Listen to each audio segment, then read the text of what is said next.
Good morning everyone. आज का जो चैप्टर है वो एनसीईआरटी के चैप्टर फर्स्ट है, इलेक्ट्रिक चार्ज एंड फील्ड। आज हम इसके पूरा फॉर्मूला को डिस्क्राइब करेंगे। ठीक है, तो चैप्टर फर्स्ट है इलेक्ट्रिक चार्ज एंड फील्ड और इसी को लिखा जाता है इलेक्ट्रोस्टैटिक्स।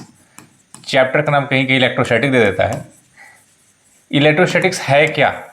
ठीक है, इलेक्ट्रोस्टैटिक्स बोलता है it is combination of two words electro plus statics, और इलेक्ट्रो का मतलब होता है इलेक्ट्रिक चार्ज, इलेक्ट्रिक चार्ज, और स्टैटिक का मतलब होता है रेस्ट।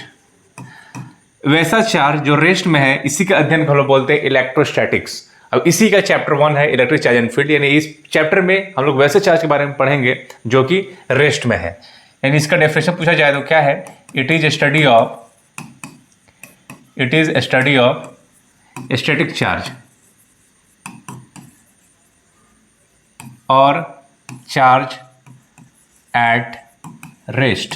ठीक है, तो स्टार्टिंग होता है कि इलेक्ट्रिक चार्ज है क्या।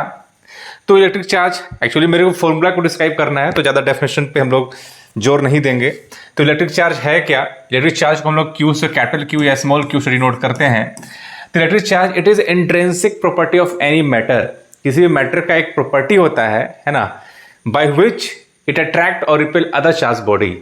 मतलब कि कोई बॉडी का ये वो प्रॉपर्टी है जिसके वजह से दूसरे चार्ज को या तो अट्रैक्ट करता है या फिर रिपेल करता है। इसमें लिखा हुआ है charge is a property associated with matter. Matter से क्या है ये? उसका जो प्रॉपर्टी है ड्यू टू विच, जिसके वजह से it produces and experiences electric and magnetic effects. ठीक है, इसे बोलते हैं इलेक्ट्रिक चार्ज। और electric charge Q equal to होता है N इंटू ई। ये फोन लोग यूज करेंगे जहाँ क्यू क्या है? चार्ज है, अब N क्या है? नंबर ऑफ प्रोटॉन और नंबर ऑफ इलेक्ट्रॉन्स कोई भी, और ई क्या है? चार्ज ऑन एन इलेक्ट्रॉन और प्रोटॉन। ठीक है, जैसे ई के जो वैल्यू होता है 1.6 10 के पावर -19। ठीक है, चार्ज क्या होता है? N इंटू ई। नेक्स्ट हम लोग जानते हैं कि पॉजिटिव क्या करता है? रिपेल करता है, यानी लाइक चार्ज रिपेल करता है एंड अनलाइक चार्ज अट्रैक्ट करता है। वही दिख रहा है पॉजिटिव नेगेटिव के बीच में क्या हो रहा है? अट्रैक्शन हो रहा है चार्ज, और पॉजिटिव के बीच में क्या हो रहा है? रिपल्सन हो रहा है। ठीक है, तो चार्ज के बारे में जो है देखा जाए तो इसका 3 मेन प्रॉपर्टी है। एक पहला है एडिटिव नेचर, इसका मेन प्रॉपर्टीज की बात करें तो additive nature, quantization, and third is one conservation. ठीक है, इसका 3 मेन प्रॉपर्टी है। ठीक है, इसका यूनिट और डायमेंशन क्या होगा? तो चार्ज का जो यूनिट होता है कूलम्ब होता है या फिर एम्पियर सेकेंड भी होता है। जैसे हम बोले कि चार्ज है क्या, तो करंट इक्वल टू होता है चार्ज बाई टाइम। तो चार्ज इक्वल टू हो जाता है करंट इनटू टाइम, यानी यहाँ से SI यूनिट की बात करें तो करंट का एम्पियर, टाइम का हो गया सेकेंड। एम्पियर सेकेंड बोल सकते हैं, या इसी को कहा जाता है कूलम्ब, जिसको C से हम डिनोट करते हैं, तो वही हो गया कूलम्ब।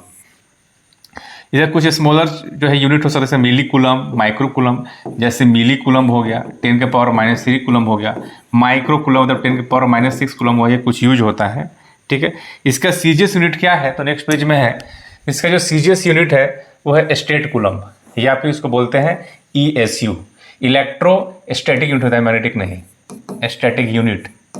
ठीक है, यानी हम बोल सकते हैं यूनिट, इसका जो सीजीएस यूनिट क्या होगा? चार्ज के बारे में पढ़ रहे हैं। चार्ज का सीजीएस यूनिट हो जाता है स्टेट कूलम्ब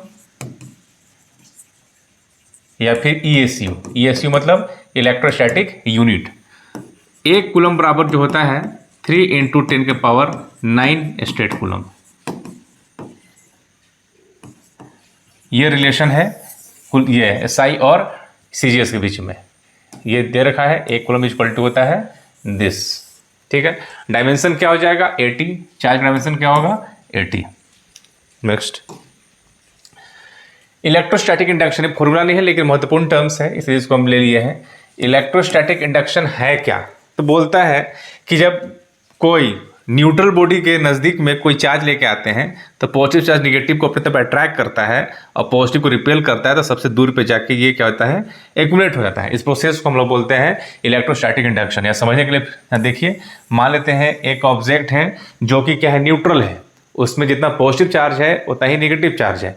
जैसे ही इसके नज़दीक में कोई चार्ज लेके जाते हैं, कोई चार्ज लेके जाते हैं, तो पॉजिटिव क्या करता है, निगेटिव को अट्रैक्ट करता है। तो जो भी इसमें निगेटिव चार्ज होगा उस सबसे जो क्लोजेस्ट जो पोजीशन है वहाँ पे इंड्यूस होना स्टार्ट हो जाएगा और पॉजिटिव को रिपेल करेगा, तो पॉजिटिव जो है सबसे फार्थेस्ट पोजीशन पे जाके एक्यूमुलेट हो जाएगा, इंड्यूस हो जाएगा।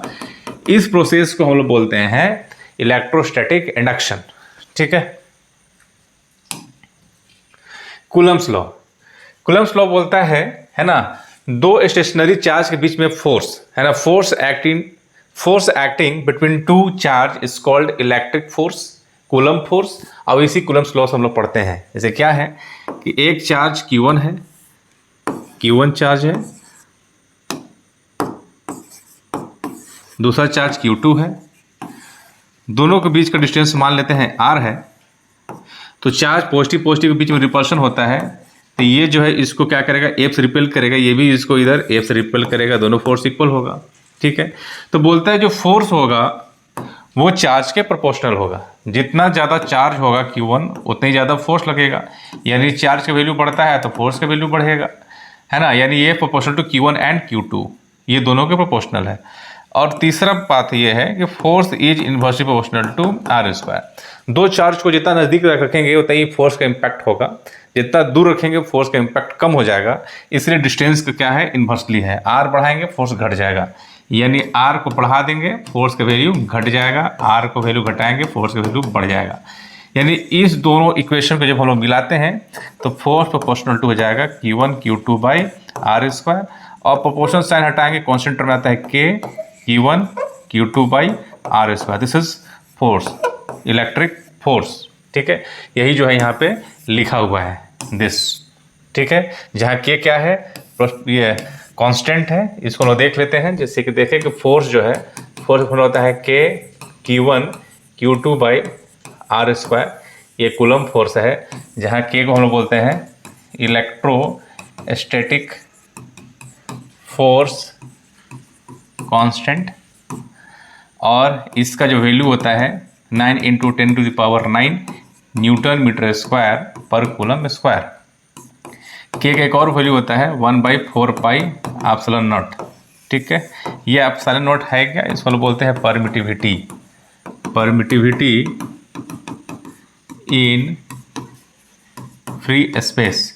यानी परमिटिविटी है क्या, ये मीडियम का प्रॉपर्टी है, ये डिसाइड करता है कि दो चार्ज के बीच में कितना फोर्स लगेगा, है ना। मीडियम का परमिटिविटी कुछ और होगा, है ना, और एयर का कुछ और होगा। तो यहाँ फ्री स्पेस का हम लोग लेते हैं एप्सिलॉन नॉट। ठीक है। और एप्सिलॉन नॉट का वैल्यू कितना होता है 8.85 10⁻⁻12 coulomb square divide by newton metre square. ये हो जाएगा। यहीं पे इसका वैल्यू पुट करेंगे तो K का वैल्यू इतना आ जाता है। ठीक है। तो ये रहा फोर्स के बारे में। Vector form of Coulomb's law, vector form में हम इसको कैसे दिखाएंगे, तो वेक्टर फॉर्म में जो है यहाँ थोड़ा गलत लिखा हुआ है। ठीक है। इसको हम लोग सुधार लेंगे, 2 1 होना चाहिए। देख लेते हैं, है ना, 2 1। तो देख लेते हैं कैसे होगा। तो इसको नया पेज लेके इसको हम लोग दिखाते हैं, है ना, वेक्टर फॉर्म में कैसे लिखें। मान लेते हैं वेक्टर फॉर्म हम लिखने जा रहे हैं, vector form, Coulomb's law in vector form. एक Q1 चार्ज यहाँ पे है, एक Q2 चार्ज यहाँ पे है, दोनों के बीच का डिस्टेंस मान लेते हैं R डिस्टेंस है। ठीक है। इस पे फोर्स लग रहा है इधर, force on second charge due to 1। इसको क्या पढ़ेंगे, इसको पढ़ेंगे force on Q2, force on 2 due to 1, due to Q1। इधर जो फोर्स लगेगा वो लगेगा F12। इसको फोर्स क्या पढ़ेंगे हम लोग, force on Q1 due to Q2 charge. इसको हम लोग ऐसे लिख लिए। अब क्या है, इधर की जो डायरेक्शन है वो हम लिख देते हैं, ये डायरेक्शन है R12। ठीक है। ये इसका डायरेक्शन दे दी है। इधर डायरेक्शन क्या है R12। R12 unit gap. इसका इधर डायरेक्शन क्या हो जाएगा, 2 से 1 की तरफ, इसको बोलेंगे R21, ठीक है ना। अब हमको लिखना होगा R, मान चलते हैं हमको इसको लिखना है F21 हमको फोर्स लिखना है। तो फोर्स का मैग्नीट्यूड मालूम है क्या होता है, K इसका दोनों चार्ज का मल्टीप्लिकेशन डिवाइड बाई डिस्टेंस का whole square into direction. Direction क्या है F21 का, दिस साइड ये हो जाएगा, यानी R12 कैप। और हम लोग जानते हैं कि यूनिट वेक्टर इक्वल टू क्या होता है, किसी vector divide by its magnitude, यानी हम लोग लिख सकते हैं R12 कैप को लिख सकते हैं ये vector divide by its magnitude क्या है, R है। तो इसको हम लोग ऐसे भी लिख सकते हैं K Q1 Q2 by R square, इसको लिख सकते हैं R12 vector divide by its magnitude, यानी K Q1 Q2 by R cube R12 vector. इसको हम लोग ऐसे भी लिख सकते हैं। सिमिलरली आप इसको भी लिख सकते हैं, ठीक है। तो इसको ये रहा वेक्टर फॉर्म, इस तरीका है ऐसे लिख। इफेक्ट ऑफ मीडियम, है ना, मीडियम का क्या इफेक्ट है, तो इसको जानने के लिए जैसे हम जानते हैं कि dielectric medium, when a dielectric medium is completely filled in between charges of the inside the dielectric medium takes place and the force between same two charge decreases by factor of k, ठीक है ना। ये क्या कहना चाह रहा है, इसको डिटेल हम बात कर लेते हैं। जैसे कि मान लेते हैं हम लोग देख रहे हैं डाइलेक्ट्रिक के बारे में, डाइलेक्ट्रिक के बारे में। डाइलेक्ट्रिक हम बता, ये क्या होता क्या है, एक ऐसा सब्सटेंस है ना, जैसे मान सकते हैं क्या है, एक तरह से ये इंसुलेटर ही होता है ना। एक ऐसा सब्सटेंस है जब दो चार्ज के बीच में रखते हैं तो वो क्या करता है, उसका इफेक्ट कम कर देता है। या फिर ऐसा समझिए डाइलेक्ट्रिक वैसा सब्सटेंस है जो इलेक्ट्रिक चार्ज के फ्लो को रोकता है, ठीक है। तो जैसे इसका एग्जांपल हो जाएगा, जैसे इसका एग्जांपल हो गया वुड, रबड़, स्टोन, है ना, सारे इंसुलेटर, प्लास्टिक, ऑयल, ETC, बहुत सारे ऐसे, है ना। अब समझना क्या है कि केस 1 पहले हम लेके चलते हैं। जब एक Q1 चार्ज है और एक Q2 चार्ज है, दोनों के बीच का सेपरेशन क्या है, R है। तो अंदर में मान लेते हैं वैक्यूम है या फिर इसको एयर है ना। तो इसका दोनों के बीच का जो फोर्स है, जो फोर्स लगेगा, चूंकि केयर के जो डाइलेक्ट्रिक कांस्टेंट का वैल्यू 1 होता है, क्या होता है, 1 होता है। तो इसमें जो फोर्स लगता है वो कितना होगा, K Q1 Q2 divide by R square, ये होती है ये फॉर्मूला, ठीक है। जैसे ही, है ना, केस 2 में सेम चार्ज के बीच में ये R डिस्टेंस है ना, क्या डाल दें इसके अंदर, डाइलेक्ट्रिक डाल दें, जिसका डाइलेक्ट्रिक कितना है, K है, तो फोर्स घट जाएगा, जितना उसका डाइलेक्ट्रिक होगा उतना टाइम्स घट जाएगा। अब यहाँ पर जो फोर्स आने वाला है, FD बोल देते हैं, फोर्स इन डाइलेक्ट्रिक जो होगा, तो फोर्स जो डाइलेक्ट्रिक होगा, जो यहाँ ओरिजिनल फोर्स F है, जो फोर्स है उसमें K से डिवाइड कर देंगे, ठीक है ना। या इसको लिख सकते हैं फोर्स कितना है, K Q1 Q2 by R square. चूँकि डाइलेक्ट्रिक को हम लोग कैपिटल A से दिखा देते हैं, तो ये कैपिटल A है ऐसे। ये के अंतर है ना, ये डाइलेक्ट्रिक कांस्टेंट है, ये क्या है, डाइलेक्ट्रिक कांस्टेंट है, और ये क्या है, इलेक्ट्रोस्टैटिक फोर्स कांस्टेंट है। तो इसको हम लोग ऐसे लिख सकते हैं।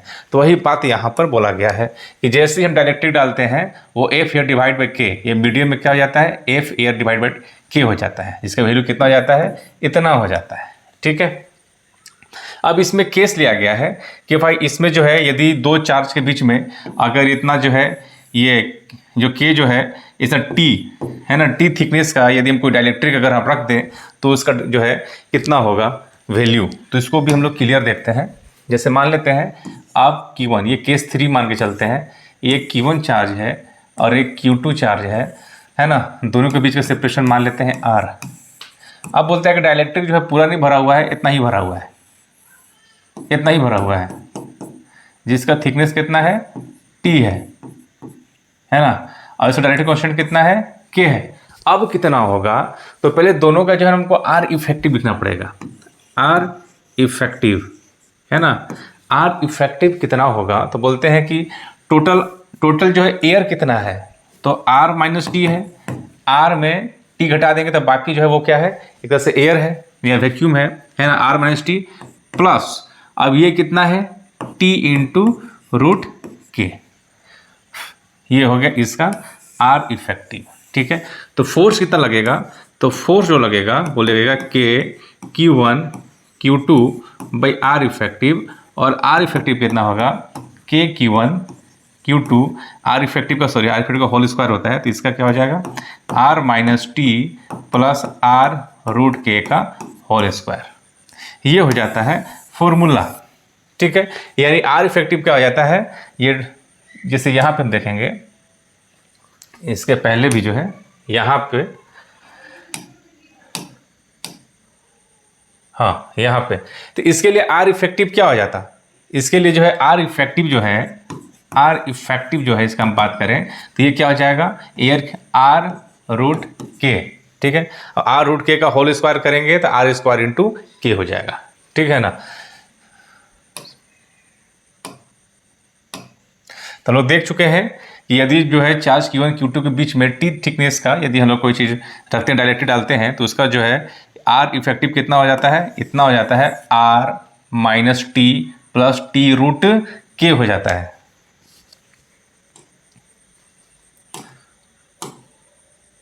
और फोर्स कितना हो जाएगा, ये हो गया के Q1 Q2 बाई दिस का होल स्क्वायर। ठीक है, तो ये हो जाता है उसका फोर्स। ठीक है, लोग पढ़ने जा रहे हैं प्रिंसिपल ऑफ सुपरपोजिशन। ठीक है, प्रिंसिपल ऑफ सुपरपोजिशन क्या कहता है, कहता है यदि मान लेते हैं कि बहुत सारा चार्ज है, Q1 है, Q2 है, Q3 है, एक यहाँ चार्ज क्या है Q0 है, हम Q0 पर नेट फोर्स देखना चाह रहे हैं, तो ये चार्ज इसको इधर फोर्स लगाएगा F1, ये चार्ज इसको इधर फोर्स लगाएगा F2, ये चार्ज इसको इधर फोर्स लगाएगा F3 एंड सो और भी कुछ होता तो इसमें लग जाता फोर्स। तो इस पर जो नेट फोर्स जो होगा वो क्या हो जाता है vector sum of all individual force, vector sum of all individual force, और अगर होता लिख देते हैं हम लोग Fn। तो यही होता है प्रिंसिपल ऑफ सुपरपोजिशन। तो यही लिखा हुआ है कि जो नेट फोर्स होगा वो क्या होगा vector sum of all individual force, इसे हम लोग बोलते हैं principle of superposition. Next, electric field किसे कहते हैं, तो बोलते हैं कि चार्ज का, कोई भी चार्ज के चारों ओर वो जगह जहां पे इन्फ्लुएंस को एक्सपीरियंस कर सकते हैं, जहां पे हम कोई चार्ज रखेंगे तो उस पर क्या लगेगा फोर्स ऑफ अट्रैक्शन या फोर्स ऑफ रिपल्शन लगेगा। ठीक है, उस एरिया को हम लोग बोलते हैं इलेक्ट्रिक फील्ड।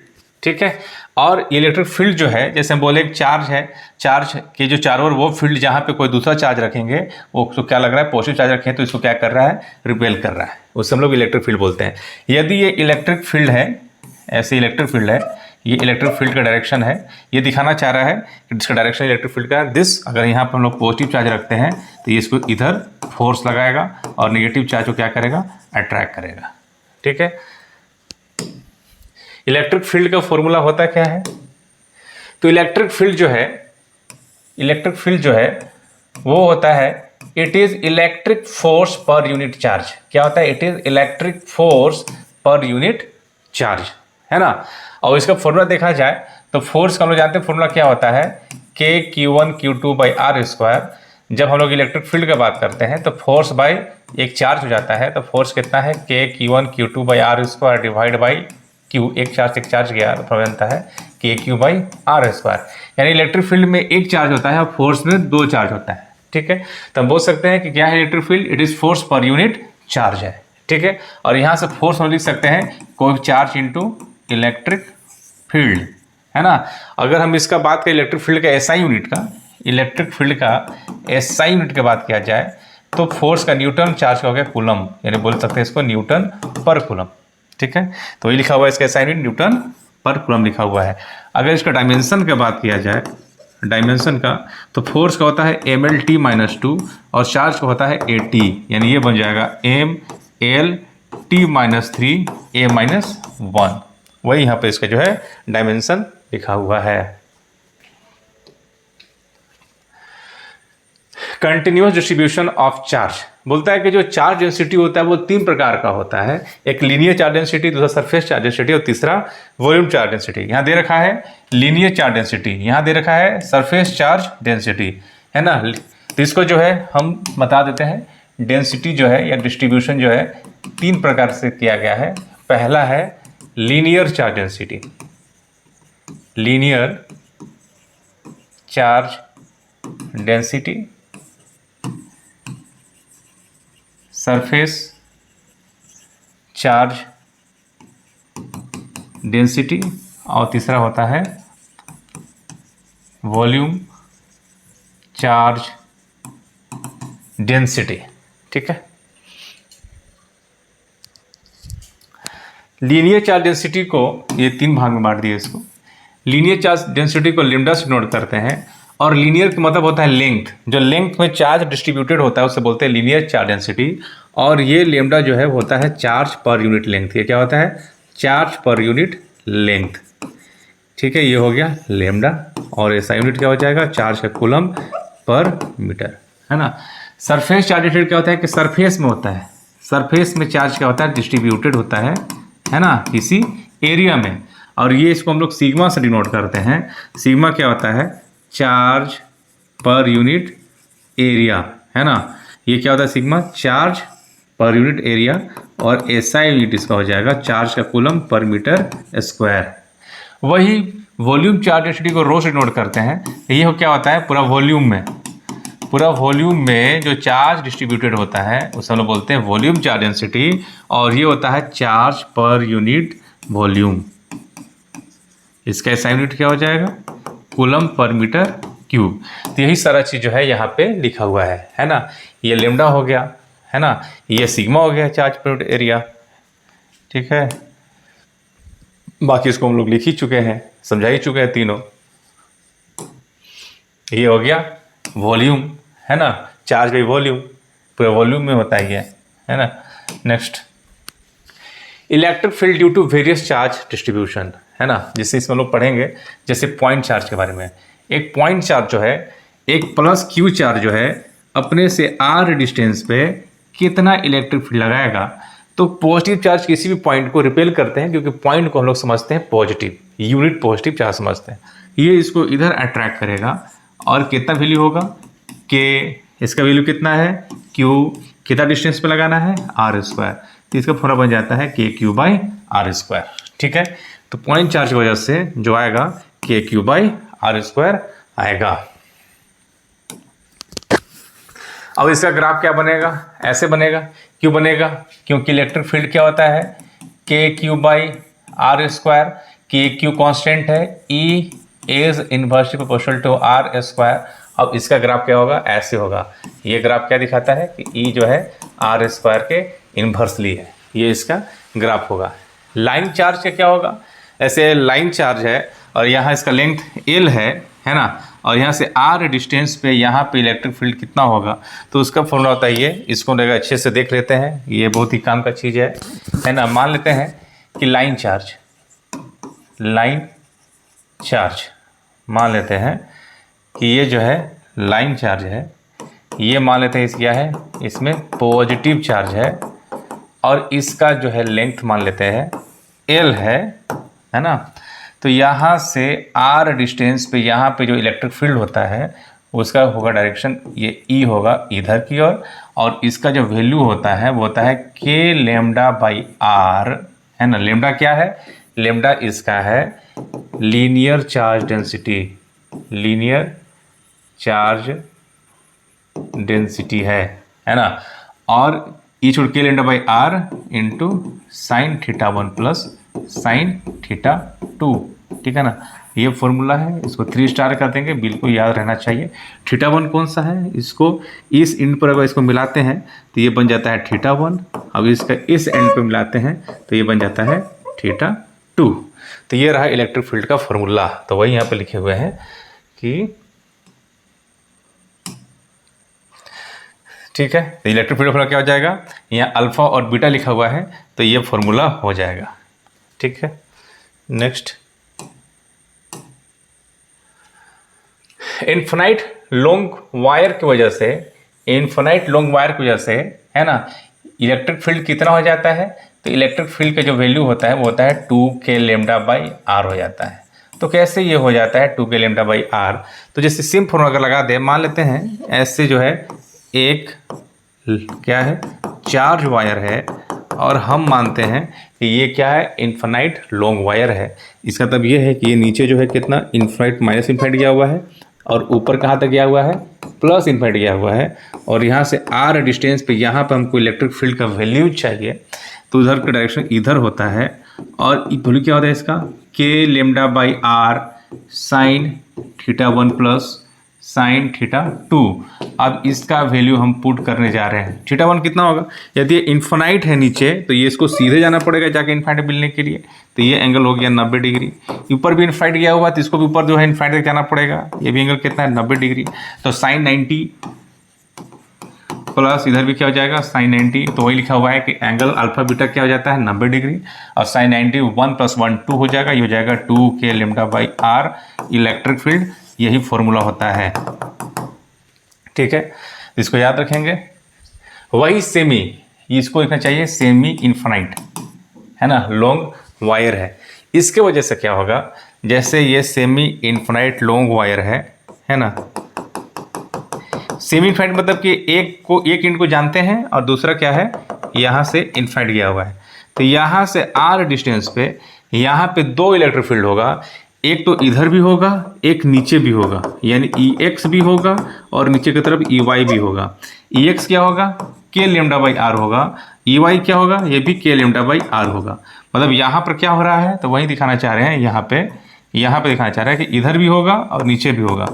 इधर हो रहा है के लेमडा बाई आर, इधर भी क्या है के लेमडा बाई आर, और इसका इनेट कितना हो जाएगा, तो दोनों 90 डिग्री है, तो के लेमडा बाई आर इंटू √2 ये हो जाएगा। ठीक है, तो वही दिखाया गया है कि यहाँ से यहाँ तक जो है फील्ड में इधर भी होगा और दोनों क्या होगा दिस, और इसका जो वैल्यू आता है ये जो हम यहाँ पे बता चुके हैं। तो इसको जो है फॉर्मूला को याद रखना है। ठीक है, मेन फॉर्मूला ये है ई नेट का। ठीक है ना, ये देख रखा है कि इधर भी और इधर भी लगेगा। चार्ज्ड सर्कुलर रिंग, ठीक है, ये सर्कुलर रिंग है। तो इसका अगर हम पहला जो बात किए जा रहे हैं, ये रिंग है ना। और रिंग कैसा होता है, दिस इज रिंग। और रिंग मतलब क्या होता है, अंदर से खोखला है, जो भी चार्ज होगा वो कहाँ पे होगा, सरफेस पे चार्ज होगा। तो सरफेस चार्ज यहाँ पे है, तो इसके सेंटर पे जो इलेक्ट्रिक फील्ड होता है वो होता है 0। इसका सेंटर पे इलेक्ट्रिक फील्ड 0 क्यों होता है, क्योंकि सारा, ऐसे बात करें ये यूनिफॉर्म चार्ज डिस्ट्रीब्यूशन है, तो यहाँ का चार्ज इसको इधर रिपेल किया, यहाँ के चार्ज इसको इधर रिपेल करेगा, दोनों की वैल्यू सेम है क्योंकि इससे इधर भी चार्ज सेम और डिस्टेंस भी सेम। इधर के चार्ज इसको इधर रिपेल किया, इधर के चार्ज उसको इधर रिपेल किया, ऐसे ही इधर के चार्ज उधर, नीचे के चार्ज उधर, में सारा चार्ज क्या होता है एक दूसरे को रिपेल करता है। और फाइनली जो है ई सेंटर पे ये कितना हो जाता है इलेक्ट्रिक फील्ड, वो हो जाता है 0। कितना हो जाता है 0। तो वही लिखा हुआ है कि एट सेंटर पे कितना हो जाता है इलेक्ट्रिक फील्ड 0 हो जाता है। सेंटर पे कितना हो जाता है इलेक्ट्रिक फील्ड 0 हो जाता है। ठीक है, वही एक्सिस की बात किया जाए तो सर्कल के यहाँ से एक्सिस है ना, कितना x डिस्टेंस पे इलेक्ट्रिक फील्ड कितना होगा, तो इसी को जो है हम इधर देख लेते हैं। मान लेते हैं कि एक सर्कुलर रिंग है और इसका हम लोग एक्सिस, यानी सेंटर पे तो मालूम चल चुका है कि इलेक्ट्रिक फील्ड कितना है 0 सेंटर पे, लेकिन वही यहाँ से एक्सिस से x डिस्टेंस पे यहाँ पे इलेक्ट्रिक फील्ड कितना होगा, तो इलेक्ट्रिक फील्ड का फॉर्मूला होता है कि इसका चार्ज कितना है,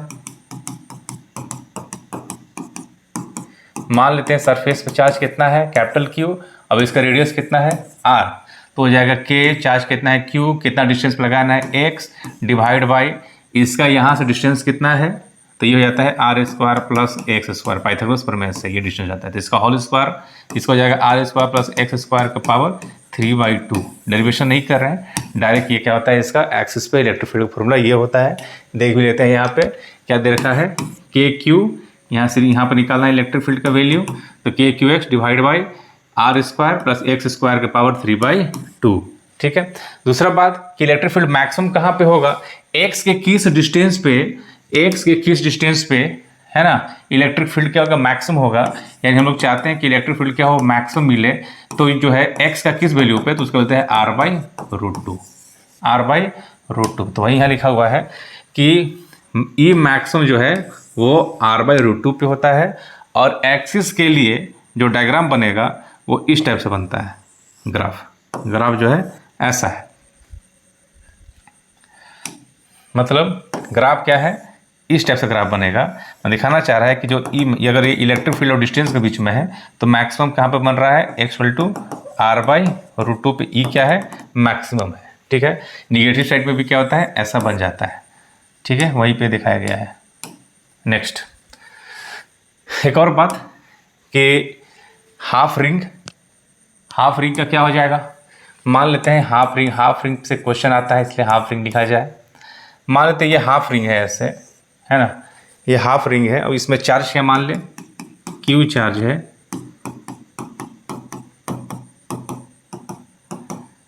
ये हाफ रिंग है, अब इसमें चार्ज क्या मान ले, क्यू मान लेते हैं और रेडियस आर मान लेते हैं और लेमडा क्या होगा इसका, लीनियर चार्ज डेंसिटी, क्योंकि ये क्या है, रिंग है तो इसके पास क्या है, लेंथ है। तो लेमडा क्या होगा, चार्ज बाय लेंथ। इसका लेंथ कितना हो जाएगा, इसका सेंटर ये है और रेडियस कितना है, आर है, तो इसका लेंथ कितना हो जाएगा, पाई आर। कितना लेंथ है, पाई आर। 2 पाई आर पूरे फुल पेरीमीटर होता है, हाफ पे क्या हो जाएगा, पाई आर।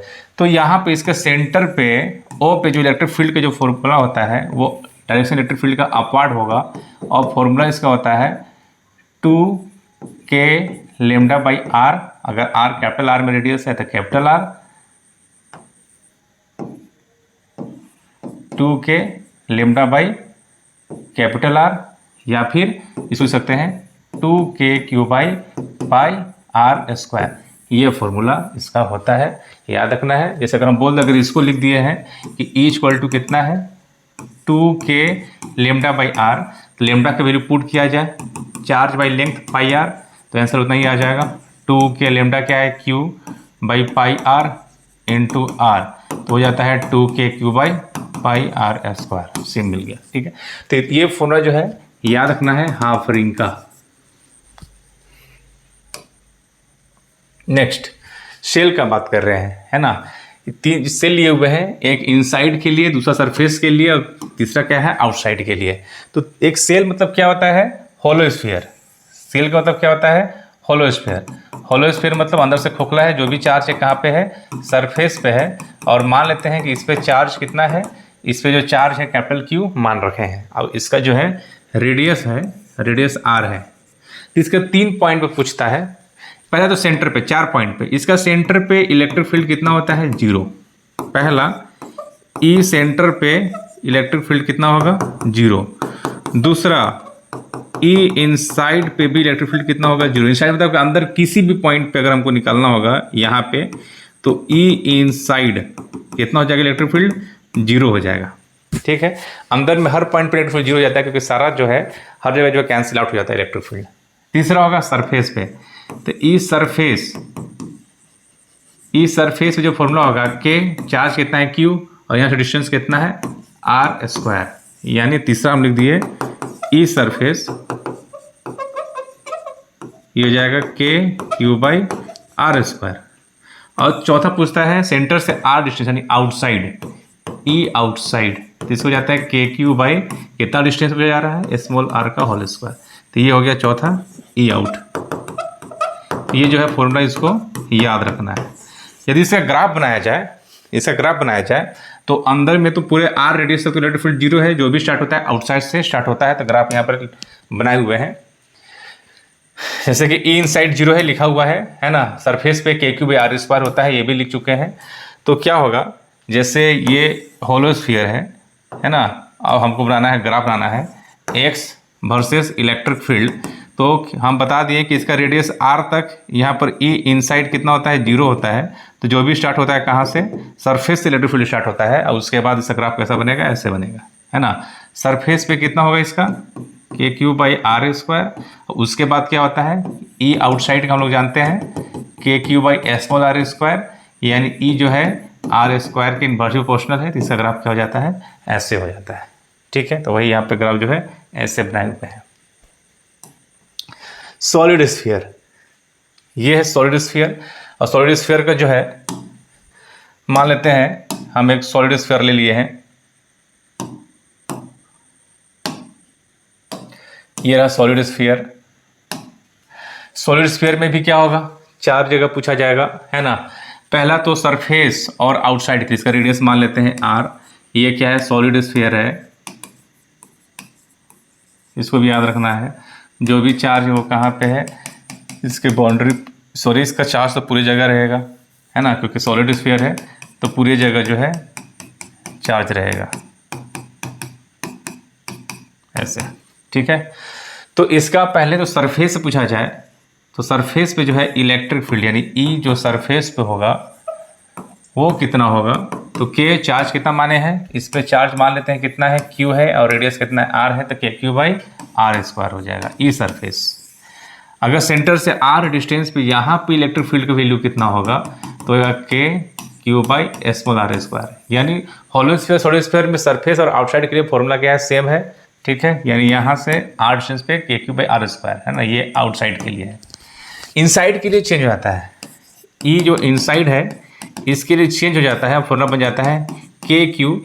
यदि हमको यहाँ से, है ना, एक्स डिस्टेंस पे हमको यहाँ पर पॉइंट पी है, यहाँ पे चाहिए इलेक्ट्रिक फील्ड, तो जाएगा के क्यू, डिस्टेंस है एक्स, सेंटर से कितना एक्स डिवाइड बाई रेडियस का होल क्यूब, ये हो जाता है ई इनसाइड। यहाँ पे हो जाएगा ई इनसाइड, उसका फॉर्मूला बनेगा ये। अब इसको 3 स्टार कर देते हैं, इसको याद रखना है। और सेंटर पे कितना हो जाएगा, तो वो हो जाएगा 0, क्योंकि x का वैल्यू 0 हो जाएगा सेंटर पे, और 0 पुट करने से ही हो जाएगा 0।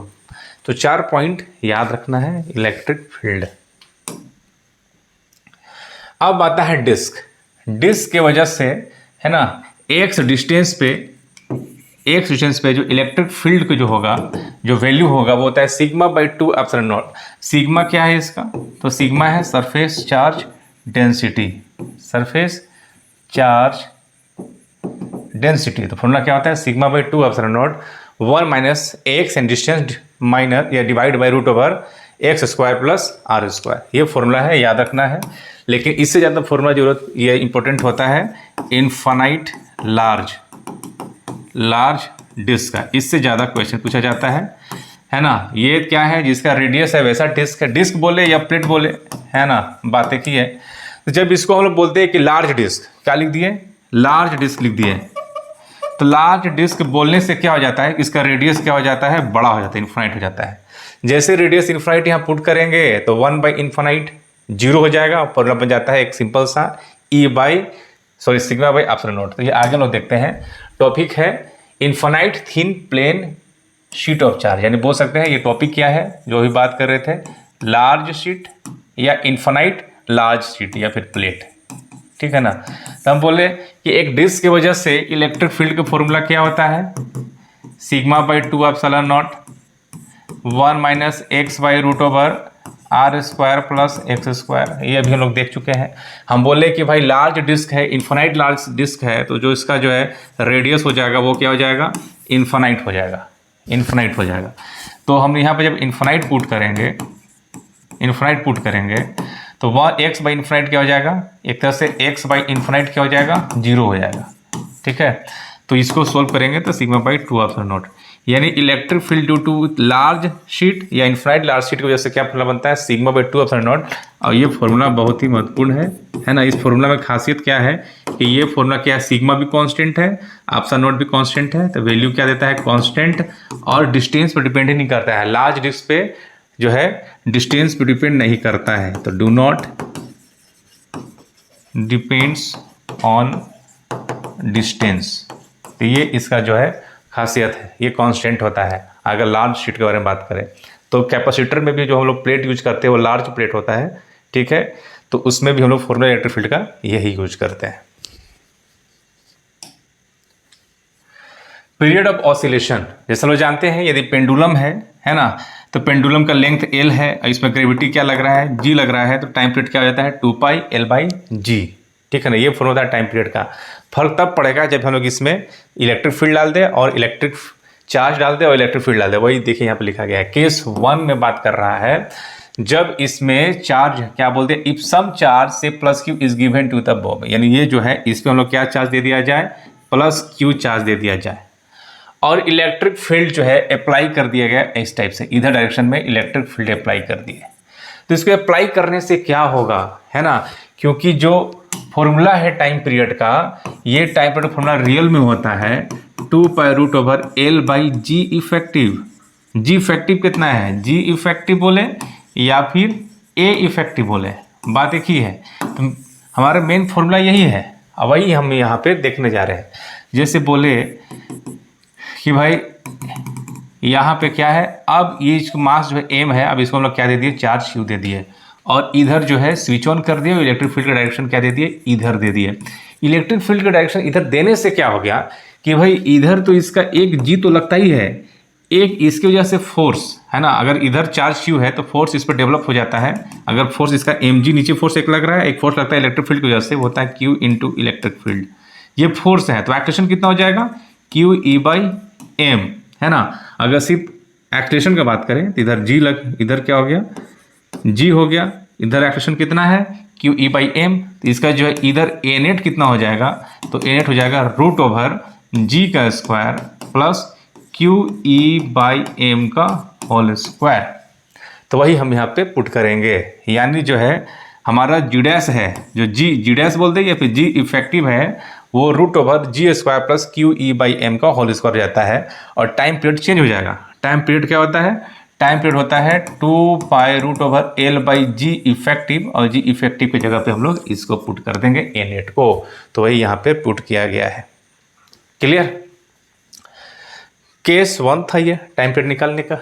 केस 2 ये है कि यदि केस 2 में इलेक्ट्रिक फील्ड जो है हम इधर लगा दें, इलेक्ट्रिक फील्ड इधर लगा दें, तो क्या होगा कि इसका तो खुद का जी है ही, साथ साथ क्या है, एक फोर्स और डेवलप हो रहा है। तो यहाँ पर जो है, यहाँ पर लिखा हुआ है कि एम जी तो है ही, है ना, और साथ साथ क्या होगा, एक फोर्स आ गया क्यू ई, यानी एम जी तो है ही, साथ साथ इसके इलेक्ट्रिक फील्ड की वजह से फोर्स डेवलप आ गया क्यू इंटू ई, है ना। ये है फोर्स के टर्म में।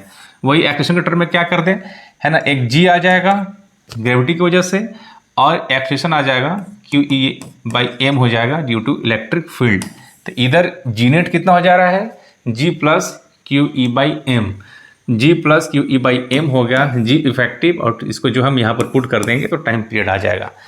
केस 3 में बोल रहा है कि भाई इलेक्ट्रिक फील्ड अपवार्ड लगे, तो इलेक्ट्रिक फील्ड अपवार्ड लगे तो भाई नीचे जी लगेगा और ऊपर में क्या लगेगा, क्यू ई बाई एम लगेगा। तो जी इफेक्टिव कितना हो जाएगा इसमें, g minus q E by m. अब इसको हम यहाँ पे पुट कर देंगे, जी इफेक्टिव इतना है, और टाइम पीरियड क्या हो जाएगा, हो जाएगा 2 pi root over L by G effective में इसको हम पुट कर देंगे, तो हमारा आंसर आ जाएगा। यानी पुट करके यहाँ पे हम लिख दिए हैं, ठीक है। चार्ज सर्कुलर रिंग, यानी बोल रहा है एक रिंग है, इसके एक्सिस पे एक निगेटिव चार्ज रख दिए हैं, इसको थोड़ा सा डिस्प्लेस करने की वजह से इसमें क्या आता है, एसएचएम आता है ना, ये ऑसिलेट करने लगता है। और इस केस में जो टाइम पीरियड होता है वो क्या होगा, 2 pi root over 4 pi epsilon naught M R cube divide by capital Q this, अब इसका चार्ज स्मॉल क्यू, ठीक है। ये डायरेक्ट याद रखना है, ड्राइव करेंगे नहीं।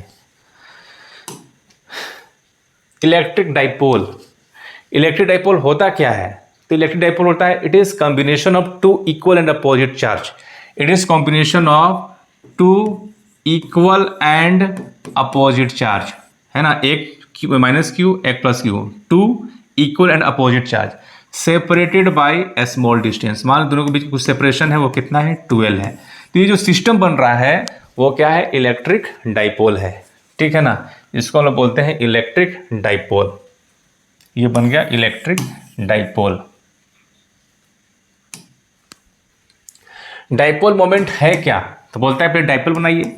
ये क्या है, डाइपोल है, ये डाइपोल है, बीच का सेपरेशन कितना है, 12 है। तो डाइपोल मोमेंट जिसको लोग पी वेक्टर से नोट करते हैं, डाइपोल मोमेंट होता क्या होता है, बोलता है it is charge into separation, charge into separation. ये क्या होता है, चार्ज इनटू सेपरेशन होता है।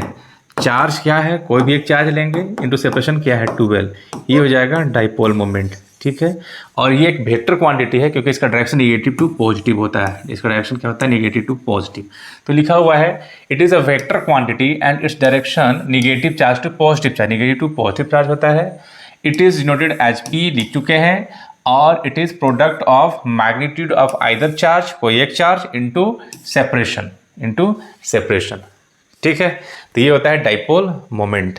अब देखेंगे इसके वजह से इलेक्ट्रिक फील्ड कितना होगा, तो एक्सियल पे लिख चुके हैं two K P by R cube, equatorial पे क्या होता है K P by R cube, और किसी जनरल पॉइंट पे क्या होता है K P by R cube root over 3 cos square theta plus 1। इसको जो है ढंग से हम यहाँ पे एक जगह लिख देते हैं, यानी electric field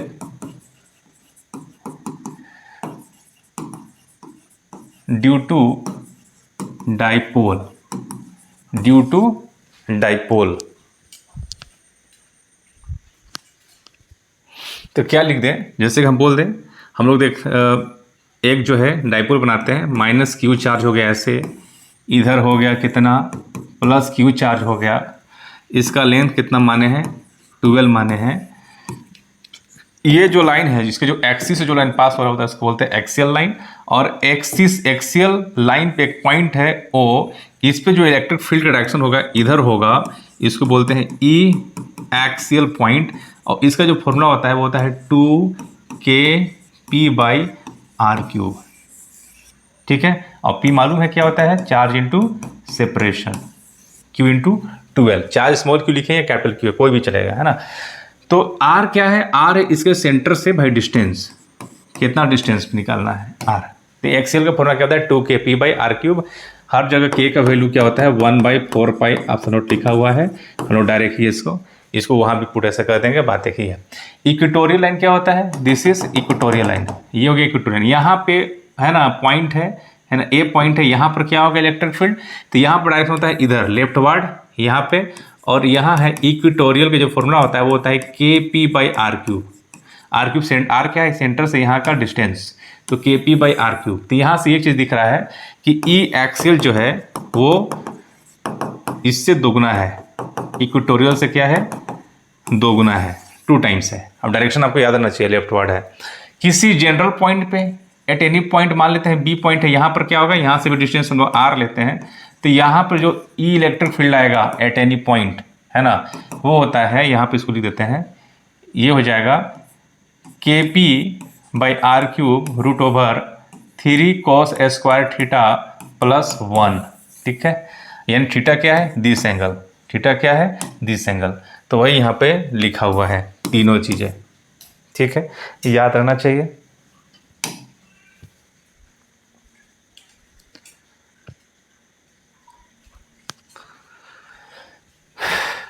next point, dipole in an external electric field, है ना। इसमें देखेंगे कि टॉर्क कितना लगता है। तो किसी जो है इलेक्ट्रिक फील्ड में जो है ना, मान लेते हैं कोई इलेक्ट्रिक फील्ड ऐसे है दे रखा है, ये इलेक्ट्रिक फील्ड है, यदि कोई डाइपोल हम यहाँ पे रख देते हैं माइनस क्यू से प्लस क्यू यहाँ पे जो है, तो इलेक्ट्रिक फील्ड इधर एक फोर्स लगता है, ये निगेटिव में इधर फोर्स लगता है। ठीक है, ये फोर्स का एक कंपोनेंट इधर आता है, एक इधर आता है, ये टॉर्क नहीं देता है, ये टॉर्क देता है। फोर्स का एक इधर कंपोनेंट आता है, एक इधर कंपोनेंट आता है ना, ये इसको घुमाता है इधर, ये कंपोनेंट इसको इधर घुमाता है। तो एक तरह से बोल सकते हैं कि टॉर्क जनरेट हो जाता है। ठीक है, जो टॉर्क का जो फॉर्मूला होता है वो होता है पी ई साइन थीटा। टॉर्क का फॉर्मूला क्या होता है, पी ई साइन थीटा। पी क्या है, dipole moment, electric field, theta क्या है, थीटा है angle between P dipole moment and electric field. यानी ये डाइपोल है और इधर क्या इलेक्ट्रिक फील्ड है, तो इसका बीच का जो है ये क्या है एंगल थीटा है, ये एंगल हो जाएगा थीटा। अगर वेक्टर फॉर्म अगर लिखा जाए तो इसको P क्रॉस E लिख सकते हैं। ये होता है डाइपोल टॉर्क का फॉर्मूला।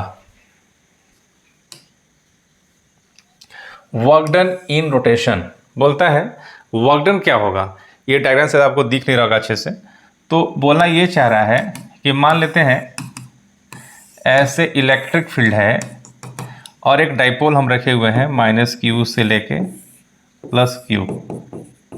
तो अगर इलेक्ट्रिक फील्ड में अगर ऐसे रखेंगे तो भी लोग देखें कि इसका टेंडेंसी है इधर रोटेट होने का, रोटेट होने का टेंडेंसी है इसको, ऐसे जो टॉर्क मिलता है बता चुके हैं। अब बोल रहे हैं कि भाई इसके अगेंस्ट में, यदि इसके अगेंस्ट में इसको यदि हम लोग थीटा ऐसा रोटेट कर दें, पहले थीटा 1 पे था, पहले क्या था ये, पहले थीटा 1 पे था, अब इसको रोटेट कर दिए, कितना रोटेट कर दिए और कहाँ पहुँच गया, थीटा 2 पे पहुँच गया।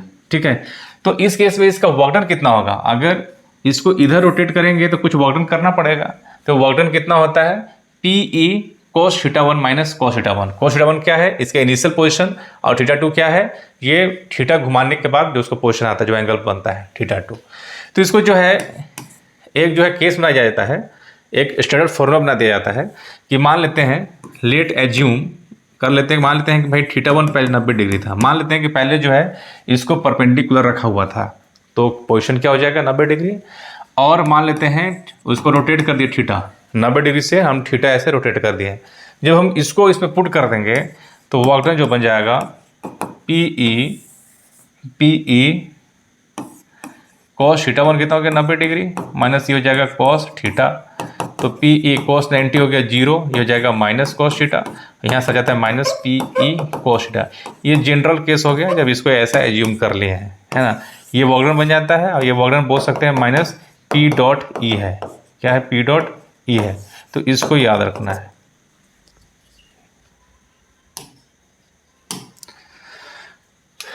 ऑसिलेशन ऑफ डाइपोल, इसका टाइम पीरियड क्या होता है डाइपोल का ऑसिलेशन का, 2 पाई जो है आई क्या है, इसका मोमेंट ऑफ इनर्सिया है, और पी इंटू ई, ये फॉर्मूला जो है याद रखना। आई क्या है, मोमेंट ऑफ इनर्सिया है डाइपोल का, और पी ई क्या है, P4 dipole moment, E4 electric field. इसको डायरेक्ट ऐसे फॉर्मूला याद रखना है। इलेक्ट्रिक फ्लक्स, इलेक्ट्रिक फ्लक्स किसे कहते हैं, तो इलेक्ट्रिक फ्लक्स जो है हम देख लेते हैं कि इलेक्ट्रिक फ्लक्स है क्या। इलेक्ट्रिक फ्लक्स जिसको फर्स्ट नोट करते हैं, बोलता है it is total number of electric field lines, it is total number of electric field lines which passes through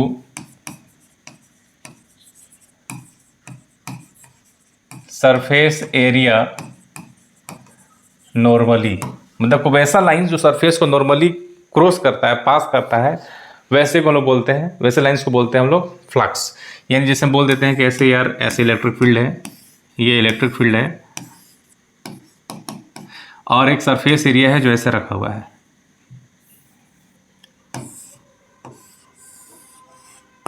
तो जो लाइन सरफेस को परपेंडिकुलर कट कर रहा है वो क्या करेगा, फ्लक्स देगा। मान लो कुछ लाइंस ऐसा भी है जो कट नहीं कर रहा है, तो इसको फ्लक्स से कोई मतलब नहीं है, ये फ्लक्स नहीं देगा, ये इतना लाइंस क्या देगा, फ्लक्स देगा। और ये जो फ्लक्स होता है वो क्या होता है, electric field into surface area होता है, electric field into surface area होता है इसका फॉर्मूला। यानी फ्लक्स होता है electric field into surface area को एस दिखाते हैं, ई एस कॉस थीटा, जहाँ थीटा क्या होता है, एंगल बिटवीन, थीटा क्या होता है, angle between electric field and surface area vector, ठीक है। और फ्लक्स क्या हो सकता है, लिख सकते हैं it is dot product of electric field and surface area. इसका एसआई यूनिट क्या हो जाएगा, इलेक्ट्रिक फील्ड को होता है न्यूटन पर कूलम, सरफेस एरिया को जाएगा मीटर स्क्वायर, ठीक है। डायमेंशन आप निकाल सकते हैं। गॉस थ्योरम, गॉस लॉ क्या कहता है, कहता है गॉस थ्योरम, इसको समझा देते हैं। गॉस थ्योरम जो है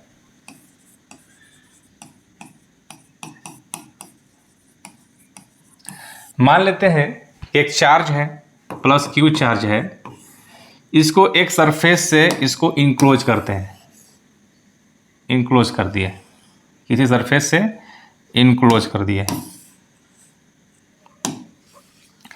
हम लोग जानते हैं चार्ज से क्या होता है, लाइंस निकलता है, इसे मान लेते हैं बहुत सारा जो है लाइंस निकल रहा है, बहुत सारा लाइंस जो है लाइंस निकल रहा है।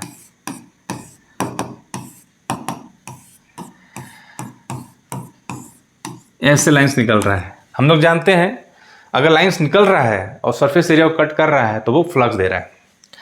तो एक वैसा सरफेस जो चार्ज को पूरी तरह इंक्लोज कर दे, वैसे सरफेस को बोलते हैं गॉसियन सरफेस, गॉसियन सरफेस। तो यहां बोल रहा है कि जो लाइन सरफेस को कट कर रहा है, वैसे तो सारा लाइन क्या कर रहा है, कट कर रहा है, तो जो यहाँ पे जो टोटल फ्लक्स होगा वो होता है जो Q inside by epsilon naught.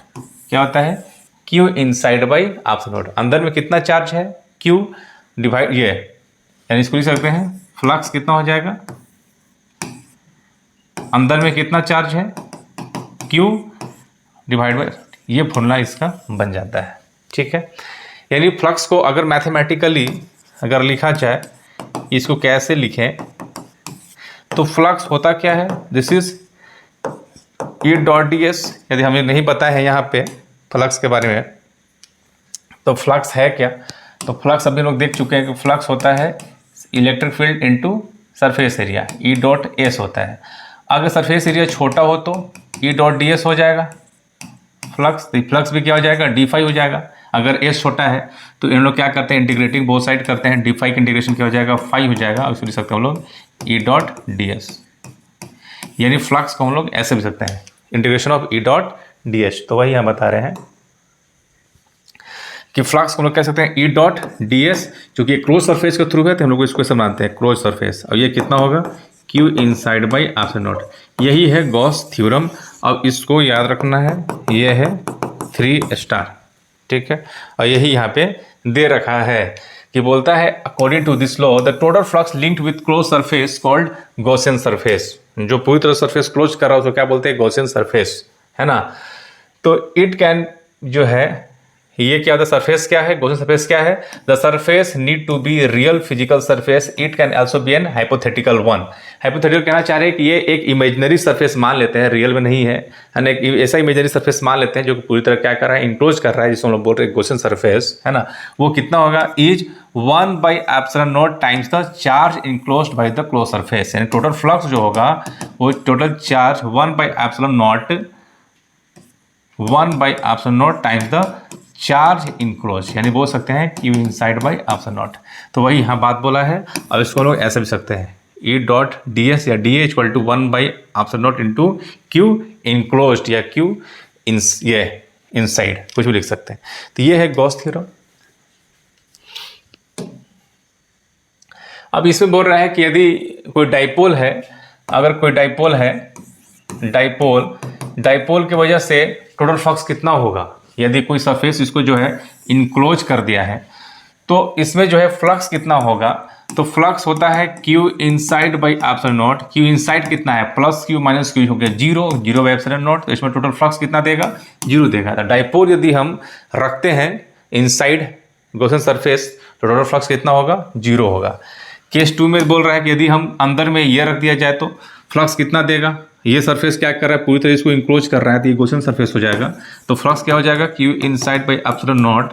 Q inside है कितना, plus Q1 Q2 minus Q3, Q1 plus Q2 minus Q3 divide by epsilon naught, यानी ये हो जाएगा। फॉर्मूला क्या है, Q inside by epsilon not.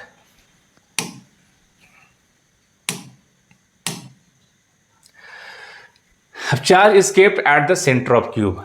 मान लेते हैं एक क्यूब है और क्यूब के सेंटर में क्या रखे हैं, चार्ज रखे हैं जिसका वैल्यू है Q। तो टोटल फ्लक्स कितना होगा, तो टोटल जो फ्लक्स होगा वो होता है Q inside by epsilon not. चूंकि क्यूब क्या है, चार्ज को पूरी तरह इनक्लोज किया है, तो ये गॉसियन सरफेस हो गया और अंदर में चार्ज कितना है, Q बाई एप्सिलॉन नॉट। तो टोटल फ्लक्स कितना होगा, Q बाई एप्सिलॉन नॉट। लेकिन जो गॉसियन सरफेस है वो कितना फेस से बना हुआ है, ये क्यूब में 6 फेस होता है। क्यूब में कितना है, 6 फेस है, 1 2 3 4, आगे 5 पीछे 6। तो बोल सकते हैं ये जो टोटल फ्लक्स है ये ड्यू टू 6 फेस की वजह से है। ये कितना है, Q बाई एप्सिलॉन नॉट। तो क्वेश्चन पूछ सकता है तो एक फेस की वजह से कितना हो जाएगा फ्लक्स जो है, तो 1/6 Q बाई एप्सिलॉन नॉट। तो यही लिखा हुआ है ना। दिस ये कॉर्नर और एज के बारे में लिखा हुआ है। ये तो जब चार्ज कॉर्नर पर रखेंगे तो कितना होगा, दिस, एज पर रखेंगे तो ये हो जाएगा इतना। तो अभी हम इसके बाद देखेंगे, आगे दिखा हुआ है जैसे कि इसमें है ना। ये क्या रखा हुआ है, if charge escaped at the centre of face, है ना, फेस पर रखा हुआ है ना। क्यूब है, इसके किसी एक फेस पर रखा हुआ है, तो किसी एक फेस पर रखा हुआ है तो इस क्यूब के अंदर कितना चार्ज है ना। यदि मान लेते हैं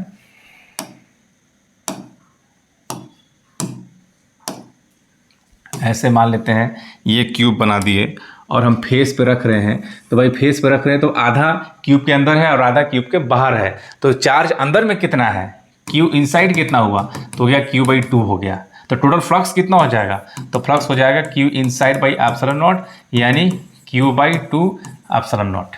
ठीक है, यानी हमें लिख दिए टोटल फ्लक्स कितना होता है Q/एप्सिलॉन नॉट, लेकिन क्यूब के अंदर क्या है, ये दो फेस, ये Q inside by epsilon not formula होता है, और यहाँ पर कितना हो जाएगा Q/2 epsilon not total flux हो जाएगा, जो हम यहाँ पे लिखे हैं। यदि किसी कॉर्नर पर रखा हुआ है, तो किसी कॉर्नर पर रखने का मतलब है, किसी कॉर्नर पे रखने का मतलब ये है कि इस क्यूब के अंदर कितना चार्ज है, क्योंकि क्यूब के अंदर जो है इसका जो कंट्रीब्यूशन होता है वो कितना होता है, Q/8 हो जाता है। यानी वही यहाँ पर दिखाया गया है, एक क्यूब है, इसे कोना पर रखे हैं, तो ऐसे ये जो है 8 क्यूब में कंट्रीब्यूट हो जाता है, यानी 1 2 3 4 और एक 4 पीछे 4 आगे 8, यानी एक क्यूब में से कंट्रीब्यूशन कितना है 1/8 है। ठीक है, तो यहाँ पर जो फ्लक्स हो जाएगा वो क्या होता है Q inside by epsilon naught, Q inside कितना है Q/8 दिस, इतना हो जाएगा, है ना।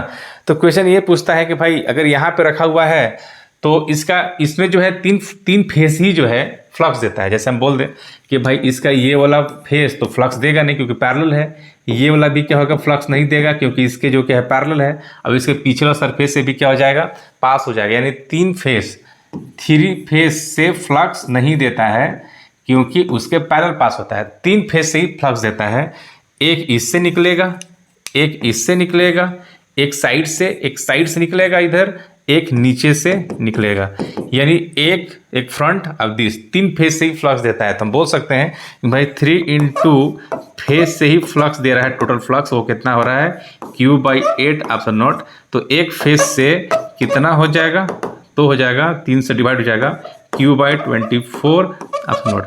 ऐसे कैसा भी क्वेश्चन है आप बना सकते हैं।